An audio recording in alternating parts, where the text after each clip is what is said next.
अगर आदिवासी लड़की से लव मैरिज की तो हाथ पांव काट दिए जाएंगे। वैलेंटाइन वीक चल रहा है और इस बीच प्रेम विवाह के खिलाफ एक खतरनाक फरमान जारी हुआ है।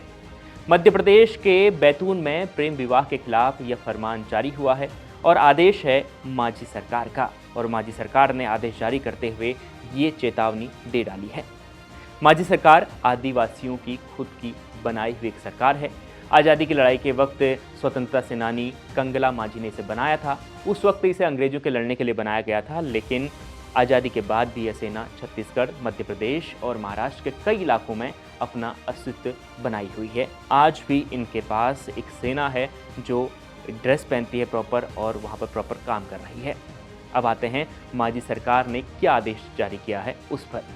तो मांझी सरकार ने एक फरमान जारी किया है, अगर कोई गैर आदिवासी लड़का आदिवासी लड़की को बहला फुसलाकर उससे शादी करता है तो उसके हाथ पैर काट देने चाहिए।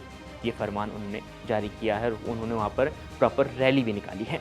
लिहाजा इसके लिए बैतूल में रैली निकाली गई, विरोध प्रदर्शन पहले हुआ, उसके बाद एक ज्ञापन वहाँ के एडिशनल एसपी को सौंपा गया और उस ज्ञापन में तमाम चीज़ें लिखी हुई थी। क्या क्या जो उन्होंने फरमान निकाला है वो सारी बातें उस ज्ञापन में थी। उस ज्ञापन पर लिखा गया था कि अगर आदिवासी समाज की लड़की को कोई गैर आदिवासी लड़का बहला फुसला कर उससे शादी करता है तो उसे सज़ा मिलनी चाहिए, वो सज़ा का भोगी होगा, उसके हाथ पैर काट देने चाहिए। उसके साथ ही आदिवासी लड़की का जाति प्रमाण पत्र भी निरस्त कर देना चाहिए। यानी वो ये चाह रहे हैं कि अगर कोई लड़की ऐसा करती है तो उसे अपने समाज से भी बर्खास्त कर दे, यानी जो आदिवासियों को जो सुविधा संसाधन मिलते हैं उसे वो ना मिले। लेकिन अब सवाल यह है कि अब फरमान अचानक आया क्यों?